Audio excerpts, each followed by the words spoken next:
अभी हमने प्रज्ञा जी को बड़े भाव विभोर तरीके से सुना। उन्होंने बहुत अच्छी अच्छी बातें कही। उन्होंने कहा अपेक्षाओं से मुक्ति प्रेम है, स्वयं से अपेक्षाएं समाप्त करिए, स्वयं से प्रेम करिए, फिर अन्य से अपेक्षाएं समाप्त कर अन्य लोगों से प्रेम करिए। आपके मन में इस संदर्भ में कुछ भी प्रश्न आए हो, कोई भी विचार आया हो? जी नमस्कार सर। जैसा कि मैडम ने अभी बताया कि संतान को अवसर देना सीखने के लिए, तो उस बारे में थोड़ा और मैं पूछना चाहूंगी कि खुद करके सीखेंगे, अनुभव लेंगे तो क्या इतने अवसर और समय होता है, या मार्गदर्शन और अनुभव भी काम आता है? तो ये थोड़ा मुझे समझ में नहीं आया कि क्या कहना चाह रही हैं मैडम। उस बारे में थोड़ा और।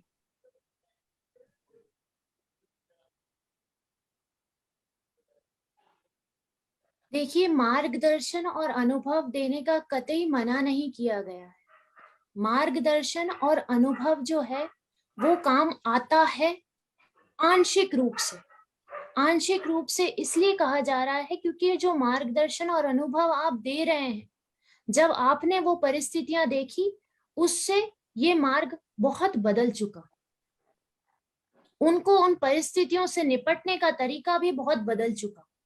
तो जो आप तरीके भी बताएंगी उन्हें या मार्गदर्शन भी देंगी, तो वो तरीके उनके लिए अभी भी इस समय काम आएंगे। जो आपके लिए सही थे ये जरूरी नहीं है, पहली बात। दूसरी बात, आप मार्गदर्शन और अनुभव से जो उनको समझाना चाहती हैं आप बेशक समझा सकती हैं,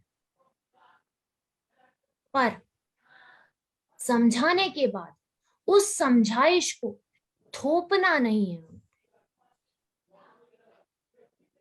उसके लिए उनको फोर्स नहीं करना है कि आपको यही करना है। आप अपनी तरफ से ये कह सकती हैं कि इस चीज में आपको ऐसा करना चाहिए तो आपके लिए ज्यादा अच्छा होगा। ये मैं अपनी तरफ से बता रही हूँ, क्योंकि आज से कुछ सालों बाद अगर आप कहेंगे कि आपने मुझे बताया नहीं, आप मुझे बता देती, तो इसीलिए मैं बता रही हूँ। बस अब आप ये समझाने के बाद भी आप जो चुनना चाहते हैं उसके लिए आप आजाद हैं। जी मैम, लेकिन परिस्थिति तो निरंतर बदलती रहती है, तो क्या ये कहना सही होगा कि जो मैंने अनुभव आज किए वो आने वाले के लिए उपयोगी नहीं है, या हर चीज वो खुद अनुभव करके सीखे तो ज्यादा बेहतर होगा? देखिए, ये जो प्रश्न है, परिस्थितियां बदलती रहती हैं और इसीलिए कहा गया कि अनुभव जो है वो आंशिक रूप से, मतलब अगर कोई आप 100 में गिन रही हैं तो आपका जो आप अनुभव देंगी वो 25% भी काम आएगा, पर काम आएगा। क्योंकि परिस्थितियां, हर परिस्थिति डिपेंड करती है। आज हम किसी छोटे बच्चे को अगर कह रहे हैं कि आग में हाथ जल जाता है, तो वो हाथ जलना और आग वैसी की वैसी ही है। तो हर परिस्थिति में हर अनुभव अपनी तरह से काम तो करता है, पर अनुभव को थोपना नहीं है, समझाना जरूर है और उनको अनुभव बताना भी है अपना। उसके बाद उन्हें आजादी देनी है कि वो जो चुनना चाहते हैं, वो जो करना चाहते हैं, वो कर सकते हैं। जी धन्यवाद मैम। डॉक्टर राहुल। मैम मेरा ये था कि जो एक केयर होती है मैम, तो केयर किसके ज्यादा नजदीक है मैम, प्रेम के या मोह के? केयर जो होती है, अगर वो यस केयर की जा रही है, ताकि वो केयर अगर आप ना करेंगे तो आपको तकलीफ होगी। अगर जिसकी केयर आप कर रहे हैं उसकी तकलीफ से आपको तकलीफ होगी, इसलिए अगर आप केयर कर रहे हैं तो वो मोह है। अगर उसकी तकलीफ जो है, उसकी तकलीफ ही केवल दूर करने के लिए आप उसको पहले रख के आप उसकी केयर कर रहे हैं, तो वो प्रेम है।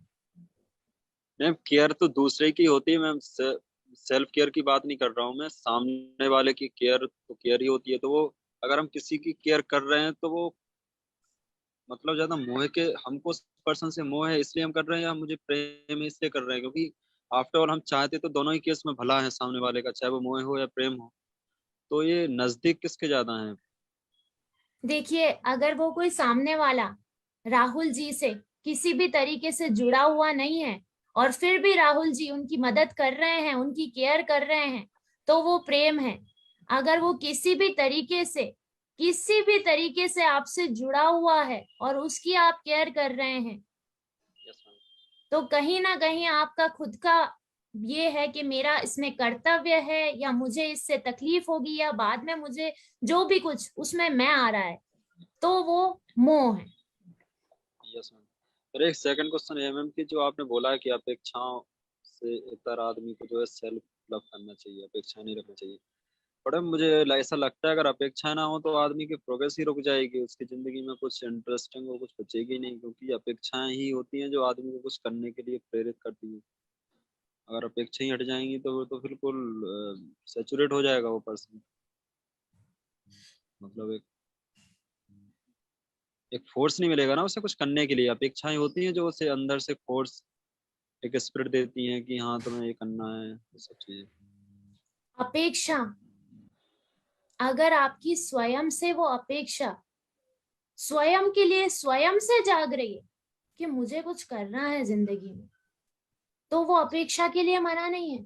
उस अपेक्षा का मना किया गया है जिसमें अगर आप वो अपेक्षा अपने आप से इसीलिए कर रहे हैं क्योंकि कोई और बोल रहा है, या कोई और उस रास्ते पे चल रहा है जहां पे आप पहुंचना चाहते हैं। खुद से किसी की तुलना में अपेक्षा करना, अपने आप से अपेक्षा करना, खुद को किसी से तुलना करके खुद की, वो अपेक्षा की बात की जा रही है। उस अपेक्षा से खुद को मुक्त करने की बात की जा रही है। किसी ने अपने बाल कलर कर रखे हैं और मुझे ऐसा लग रहा है कि उसको ज्यादा अच्छा लोग अटेंशन दे रहे हैं, और मैं भी कलर कर लूं, बट मैं करना नहीं चाहती हूँ। ये उदाहरण है। हाँ मैम, वो चीज तो टोटली गलत है, दूसरे से इन्फ्लुएंस होके और वो सब बस चीजें। तुलनात्मक अपेक्षा, खुद से तुलनात्मक अपेक्षा गलत है। खुद से, खुद की गई अपेक्षा कतई गलत नहीं। बट मैम थोड़ा ट्रेंड और दुनिया के अकॉर्डिंग भी चलना जरूरी होता है मेंटल पीस के लिए, क्योंकि अगर आप सिर्फ अपने अकॉर्डिंग चलोगे, आपको जो अच्छा लगता है वो करोगे तो, बट मेंटल पीस उससे मिलना उतना पॉसिबल है नहीं, क्योंकि कहीं ना कहीं वो चीज भी पर्सन को इफेक्ट करती है। लोगों के कमेंट या लोगों का जज करना तुमको, पर्सन उससे 100% मुक्त नहीं हो सकता। मतलब ऐसा नहीं है कि उसे कुछ भी फर्क ना पड़े लोग उसे कुछ बोल रहे हैं या। ऐसा कभी भी नहीं होता है कि कोई चीज मुमकिन नहीं होती है। देखिए, लोग क्या सोचते हैं या लोग क्या सोचेंगे, ये भी हम सोचेंगे तो लोग क्या सोचेंगे। ठीक है, आज से 3 दिन पहले जिनका जन्म दिवस था, 3 या 4 दिन पहले, जो भी, स्वामी विवेकानंद का अगर आप उदाहरण लें, तो वो लोग क्या सोचते हैं, लोग क्या सोचेंगे, उस पर चले होते तो आप उनका जन्म दिवस नहीं मना रहे होते आज। जो भीड़ से अलग होके खुद कैसा है, जो करना चाहता है, उसके साथ संसार क्या बोल रहा है, उससे अलग होके खड़ा हुआ है, अपनी अपनी पहचान के साथ खड़ा हुआ है, वो ही बाद में जाना गया है। नहीं तो भीड़ में आए हो, भीड़ में चल दो। प्रज्ञा जी ये कह रही हैं कि अपनी या किसी की नहीं, जो सही है वो करना है, और जो सही है जब आप पहचान जाएंगे उसको करेंगे तो बहुत ही अच्छा काम होगा। और उन्होंने शुरू में ही बोला था अपना लाभ हानि की जरूरत नहीं है उसमें। आपको जो उस समय काम करना जरूरी है वो जरूर करें तो चेंज होगा। अब हम मनीष सोनी जी को आमंत्रित कर रहे हैं। मनीष सोनी जी, आप जी अपने सर। आप को अनम्यूट करें जी और सर। अपनी बात रखें। धन्यवाद Rahul. Thank you sir. Pragya ji, मेरी आवाज आ रही क्या? हाँ जी, हाँ जी, आ रही है जी, मैं बहुत गौर से सुन रहा था। आपने बहुत अच्छा उदाहरण दिया था कि माँ के पेट में जब बच्चा आता है और 9 महीने वो पेट में रहता है, तब माँ उसको स्वीकार कर पाती और तब उसको प्रेम होता है। अब वो किसी भी रूप में बाहर आता है, मेल फीमेल या जैसा भी, तो वो उसको स्वीकार होता है। फिर वही बच्चा फिर बड़ा हो जाता है, अच्छा बुरा समझने लगता है, तो क्या उस समय भी माँ को प्रेम रहता है? ये बात है। जबकि प्रेम आपने बताया है कि आजादी है, समर्पण है और प्रतीक्षा है। तो मैं ये जानना चाह रहा था कि बच्चा जब बड़ा हो जाता है तो क्या उस समय भी माँ को प्रेम रहता है? ज्यादातर वो प्रेम मोह में परिवर्तित हो जाता है। हम्म। कंडीशन आ जाती है इसमें, बिल्कुल। उसमें कंडीशन आ जाती है। Thank you so much. आदरणीय दीदी, सबसे मूल प्रश्न में मैं ये करना चाह रहा हूं कि इस संसार में, सृष्टि में आप कोई भी ऐसा एक उदाहरण मुझे प्रस्तुत कर दें, अभी नहीं कभी भी उदाहरण प्रस्तुत कर दें, क्योंकि ये संभव है कि शायद आप कर दें, कि जो काम इस सृष्टि में होता हो, कारण और कार्य सिद्धांत होता है, और कोई भी कार्य होता है तो उसके पीछे कारण होता है। कोई भी ऐसा काम संपूर्ण सृष्टि में ऐसा हो जिसमें अपेक्षा ना हो, तो मैं अति प्रसन्न हो जाऊंगा। ऐसा कोई भी काम जिसके पीछे कारण, चाहे वो सबसे टॉप जो कारण होता है, सबसे जो पवित्र कारण माना गया है, वो माना गया आत्म सुख, आत्मानंद, और बाकी सब भौतिक कारण माने गए। कभी यश का, कभी धन का, कभी कुछ, कोई भी लोभ रहता है। लेकिन आप ऐसा पूरी सृष्टि में, यहाँ तक कि अजीब में भी, जीव में नहीं, अजीब में भी मैं कह रहा हूं, जिनमें जीवन नहीं है, वह भी, जैसे आप एक कलम का एग्जाम्पल लें, यदि आप कलम को ऊपर से फेंकेंगे या किसी टेढ़ी गिट्टी को ऊपर से फेंकेंगे, तो वो उस स्थिति में गिरेगा जहां पर उसका लंबे समय तक स्थायित्व रहे। कहने का मतलब, वो जब कलम फेंकी तो सीधी नोक के भर खड़ी नहीं हो जाएगी, वो उस स्थिति में गिरने का प्रयास करेगी जहां उसका लंबा स्थायित्व। तो मतलब अपेक्षा तो जीव को तो छोड़िए, निर्जीव को भी है। जी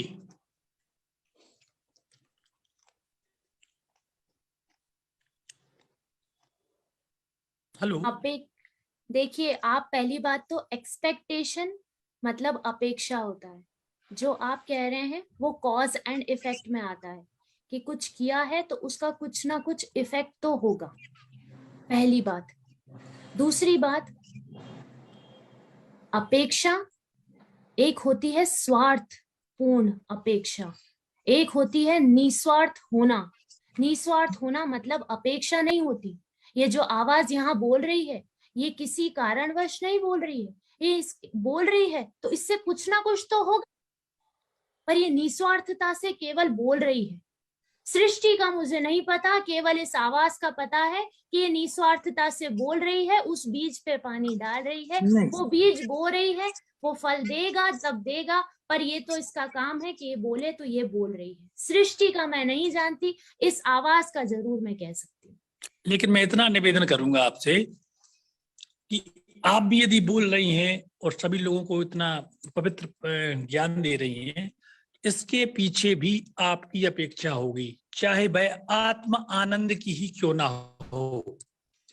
मैं ये नहीं कह रहा हूँ आपको किसी प्रकार स्वार्थ है, ना यश का है, ना धन का है, ना कोई लोभ है, लेकिन आपको आत्म आनंद का स्वार्थ तो होगा। तो इस सृष्टि में कोई स्वार्थ रहित चीज है ही नहीं, नहीं तो वो सृष्टि में रहेगी कैसे। मुझे ये मेरा डीप प्रश्न है, लंबे समय से प्रश्न है, कठिन प्रश्न भी है, तो यदि कृपया कर बताने का कष्ट करें यदि संभव हो। आप इस प्रश्न का अपने आप में मनन करें कि निस्वार्थता और स्वार्थ, निस्वार्थ और स्वार्थ में क्या अंतर है। मैं फिर आपसे कह रहा हूं, प्लीज, मैं ये नहीं कह रहा हूं निस्वार्थ या स्वार्थ, मेरा सिर्फ इतना सा कहने का मतलब है कि इस सृष्टि में कोई भी जैसे मैं ये कह रहा हूं कि कोई व्यक्ति ने अपना पूरा संपूर्ण जीवन, संपूर्ण धन, पूरी संसार को दान कर दिया, सारी दौलत दान कर दी, सारा धन, सारा यश भी दान कर दिया, लेकिन उसका अंत में एक अपेक्षा तो रहेगी आत्मानंद की, तो अपेक्षा तो रहेगी बस। राम, आपका प्रश्न बड़ा महत्वपूर्ण है। 1 मिनट मैं आपसे बीच में बोलना चाह रहा था इस प्रश्न के संदर्भ में। जैसा प्रज्ञा जी ने बोला है कि आप शांत होकर खुद से इस प्रश्न का उत्तर ढूंढें, क्योंकि आपका एक मंतव्य सा बन गया है, उस मंतव्य का उत्तर आपको अपने आप ही मिलेगा। ये जो शब्दों के फेर हैं थोड़े बहुत ऊपर नीचे, आप इसको समझिए एक। और जो सबसे महत्वपूर्ण प्रश्न है जो आपने बोला है, उसी पे विचार करिए। इस दुनिया के बनने का कोई कारण है, इसको आप यदि सोच लेंगे तो बहुत अच्छा लगेगा। दुनिया का क्या कारण है कोई नहीं जान सकता, आज तक वो कोई कारण ही नहीं है उसका, बस वो है दुनिया। आप सोच के बताइएगा कि इस दुनिया का क्या कारण है, तो आपको बहुत समझ में आएगा कि why this world, why this universe is. इसको आप सोचिएगा। छोटे छोटे कारण आप बहुत गहराई से सोच लेते, लेकिन इस पर विचार करिए कि व्हाई दिस यूनिवर्स इज। इस पर जब आप चिंतन करेंगे तो आपको समझ में आएगा कि ये यूनिवर्स का कोई आपको कारण समझ में नहीं आएगा। बिल्कुल उसको बना उषा जी। मैम नमस्कार। प्रेम में जैसे मुझे समझ में आया कि प्रेम एक प्रकार से आनंद है और बहुत ऊपर उठाता है हमें, और हम खुद को मिट जाने पर भी हम सामने वाले की से यदि प्रेम करते हैं तो उसके बारे में ही उसको ऊपर उठाने की सोचते हैं, ऐसा मैं कुछ समझती हूँ ये वाली भावना। तो प्रेम में प्रेम देने वाले की प्रसन्नता का ध्यान रखना क्या मोह हो सकता है? जैसे हम उस ईश्वर से प्रेम करते हैं, बहुत प्रेम करते हैं, और मैं चाहती हूँ वंदना आरती जो भी कुछ करते हैं कि वो प्रसन्न हो जाए और एक बार मुझे दर्शन दे दे, तो ये भी तो मोह हुआ। बिल्कुल मोह हुआ। जो आपने बाद में, जो आप जिस कारण से आप कह रही हैं कि आप आरती और पूजन करती हैं कि वो एक बार आपको दर्शन दे दे, अगर आप जो लास्ट में जोड़ रही हैं कि एक बार मुझे दर्शन दे दे, वो भाव, वो लाइन अगर आप हटा के पूजन करेंगी, आरती करेंगी, तो आपको ऐसा लगेगा कि कहाँ कहाँ सर झुकाऊं, हर जर्रे में नजर आ रहा है, तो वो कहाँ आपको नहीं दिखेंगे। ईश्वर अलग से क्या दर्शन देंगे, हर कण में ही ईश्वर है। वो तब आप में वो प्रेम जागेगा, और वो जिस आनंद की आप बात कर रही हैं, वो आनंद उस आभास से होगा कि हर जर्रे में केवल वो एक है। डॉक्टर धर्मेंद्र सिंह जी वर्मा, आपका स्वागत है, आप अपने आप को प्रश्न रख सकते हैं। बहुत बहुत धन्यवाद, नमस्कार। देखिए, मैं अपने आप से बहुत प्रेम करता हूँ और बहुत ही ज्यादा आत्ममुग्ध भी हूँ। इसे मैं हमेशा स्वीकार करता हूँ, आज पहली बार कर रहा हूँ हालांकि, लेकिन मुझे लगता है कि कुछ कमियां भी है, जैसे लेजीनेस, मुझ में कुछ बुराइयां भी है, मैं सुधरना भी चाहता हूँ, तो मैं एक्सपेक्टेशन भी कर रहा हूँ अपने आप से। अब मुझे अपने से मैं प्रेम भी करता हूँ, तो इसमें मैं दोनों चीज फील कर रहा हूँ। मैं एक्सपेक्टेशन भी आ गया मेरे सामने और अनकंडीशनल लव भी है। एक्सपेक्टेशन जो आपका है आपसे कि आप बहुत आलसी हैं, आप आलसी हैं, या आपने खुद जाना, या आपको खुद लगता है, या आपको किसी ने कहा कि आप आलसी हैं।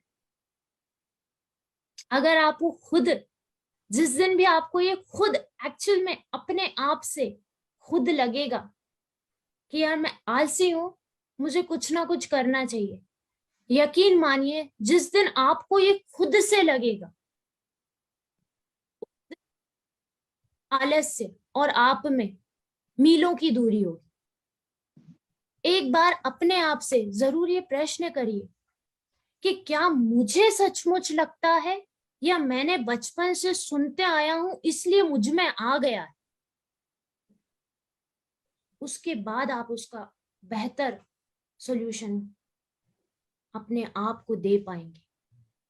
सुमना जी, आप कर सकती हैं प्रश्न। प्रज्ञा, नमन आपको। और मेरा प्रश्न ये था कि अंग्रेजी में कहा जाता है कि अटैचमेंट इज डिटैचेबल, तो आपकी बात सुन के हमें लगा कि अटैचमेंट इज डिटैचेबल किस तरीके से बोला जाता है वो तो समझ में, मतलब वो ऐसा है कि जब हम अपने आप से प्रेम करेंगे या सामने जो हमारे उससे प्रेम करेंगे तो अटैचमेंट डिटैचेबल होता है। Is it correct? ये सही है क्या? बिल्कुल सही है। और इसमें इस आवाज ने कुछ लिखा था, वो आपको 3 शब्द थे, वो आपको बताती हूँ। जब ये अपनी यात्रा पे थी तब इस आवाज ने लिखा था अटैच्ड विद डिटैचमेंट।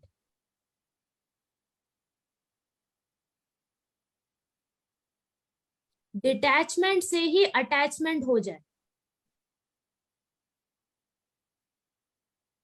जो आपने कहा है उसी तरीके का आपने जो कहा वो मैंने नहीं पढ़ा था, तो मैंने आपसे बहुत सीखा। और आपको ये 3 जो शब्द बोले गए वो मैं अपनी यात्रा पे हमेशा बोलती रहती थी कि मुझे डिटैचमेंट से अटैचमेंट हो जाए बस। हेलो जी नमस्कार। नमस्ते। प्रज्ञा जी से बात करिए जी। जी मैडम, मेरा एक प्रश्न है कि आपने अभी मोह और प्रेम दो विषय में अपनी आज चर्चा हुई है, तो स्वांतः सुखा मोह और बहुजन हिताय प्रेम, जब हमारी विचारधारा केवल अपने तक निहित हो तो मोह हर चीज में आशाएं अपेक्षाएं, और जब बहुजन हिताय हो जाए जिसमें कोई स्वार्थ नहीं, वो प्रेम। इस विषय में कुछ समझाना चाहेंगे? बिल्कुल सही समझी हैं आप जी। स्वार्थ से मतलब मैं से जी होना जी मोह, और निस्वार्थ भाव से भी आप जब कुछ करेंगे तो कुछ ना कुछ तो होगा, पर निस्वार्थ भाव में अपेक्षा नहीं होती, निस्वार्थता केवल होती है। जी इसी जानवर को हम तड़पता हुआ देख रहे हैं और उसे मरहम लगा दे, तो उसमें भी जब हम कुछ करेंगे तो वो ठीक तो होगा। हम उसके ठीक होने की अपेक्षा के लिए, अपेक्षा ये है कि वो ठीक हो जाए। अब ये भी अपेक्षा को अगर आप अपेक्षा माने, पर ये निस्वार्थता है ना, निस्वार्थ अपेक्षा नहीं होती, निस्वार्थता केवल होती है। अपेक्षा मतलब का तात्पर्य ही स्वार्थ है। जब अपेक्षा का तात्पर्य आप स्वार्थ समझ लेंगे तो अपेक्षा आपको बेहतर समझ में आएगी। जी बिल्कुल।